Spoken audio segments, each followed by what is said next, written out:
What's going on, everybody? Adam here with Etrailer. Today we're going to be taking a look at the AirBedz rear seat mattress on our 2017 Chevrolet Silverado 2500. As you can see here, we do have a camouflage pattern to it. So for your hunters out there, a lot of the times when you don't really have a good spot to sleep at the farm, sometimes this is like your best option. So if you're really wanting to go with the theme of what you're going to be using it for, the camo is a pretty cool little addition to make this bed awesome. So other than that, we are going to have a PVC heavy duty material, so you don't really have to worry about it ripping and stuff over time. Yes, if you take something and start stabbing at it, it's probably gonna make a hole, but climbing in and out, even with belt buckles and stuff, you really don't have to worry about any of that. But if something does happen, we do have patch keys that come in the kit, so you can patch all that up and don't have to worry about it. It is pretty simple to set up, so let's just go ahead and show you guys how. First things first, grab the bed. Super small and compact. I like that a lot. Fits right underneath the Silverado seat here. Comes in a little carrying case too. I like that as well. But once we get that undone, you can go ahead and air up your little pillow if you wanted to. Let's save that for last. Alright, so let's go ahead, kind of start laying it out, figuring out which side's going to go where.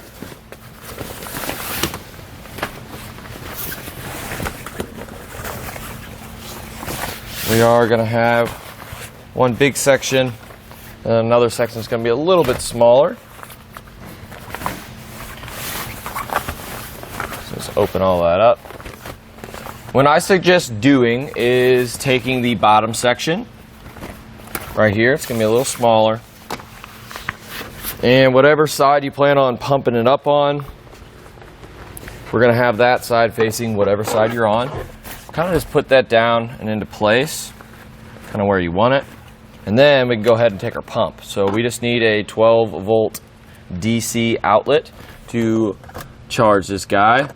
I believe this one isn't always hot in the Silverado.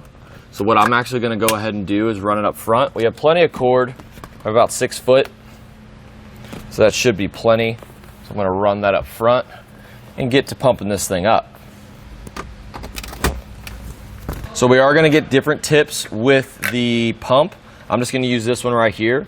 And one thing I really like about the cap here, I remember way back when trying to blow up all the pool toys and stuff, you lose a lot of air. So with this, we have a special little knob. So you can do the majority of the air in like this if you wanted to, or you can do it all kind of like this. So this is only going to allow air to go in. So that's what I'm going to do. This fits right up into it. And be sure to keep your finger on the on and off, just because it does air up really, really quick.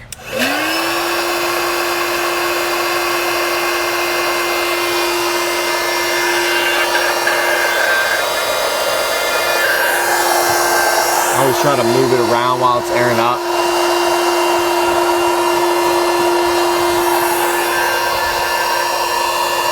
And airing it up like this is a little bit slower than normal, but we're not going to lose any of that air whenever I am done pumping this thing up.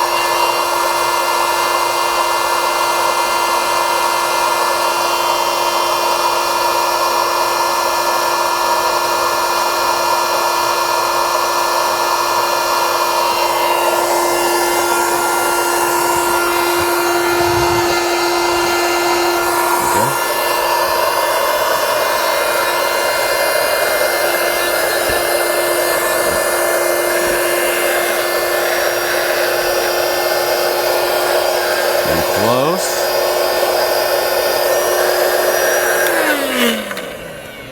All right, that's about done. Put the last cap on there, and now we can do the second one. So if you notice up on top here, we do have these little ridges, little plastic pieces there. That is eventually going to go hook up to this piece right here. So that's just going to help it kind of stay into place. What I suggest doing, once you kind of get it into place, we have a little bit of play, but if you're ready to bed down for the day, put it where you want it. Maybe scoot the chairs back a little bit if you didn't want it to shift. I don't really think it's going to be a big issue in my opinion, I'm definitely going to go ahead and kind of lean these seats up a little bit to gain me a little bit more room. But kind of do your best to line all this up. I like putting the air inlet on the same side of both the pieces, just so it's easier to deflate. It's all on one side, ready to go. And I'm a little bit backwards.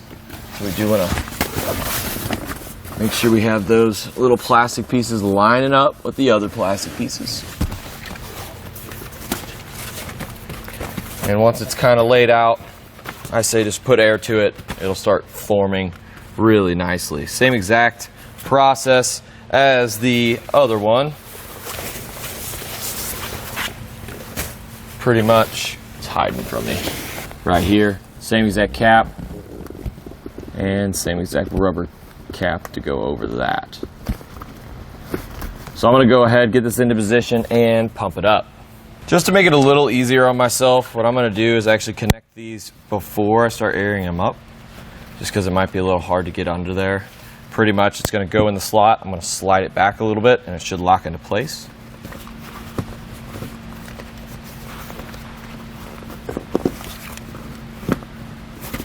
Perfect.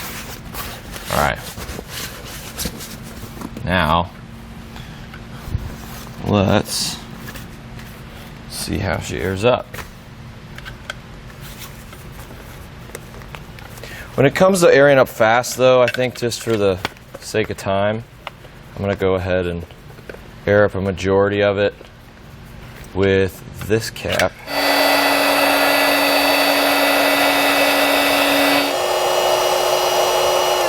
Hits that high-pitched little tone. And now we're pretty much good. I like where the fitting is to air it up just because it's facing down. So as you lay on it at night, you're not going to have to wake up at 4 a.m. and it's completely deflated. So you're sitting on the part that we put the air in. So I really like that. But all in all,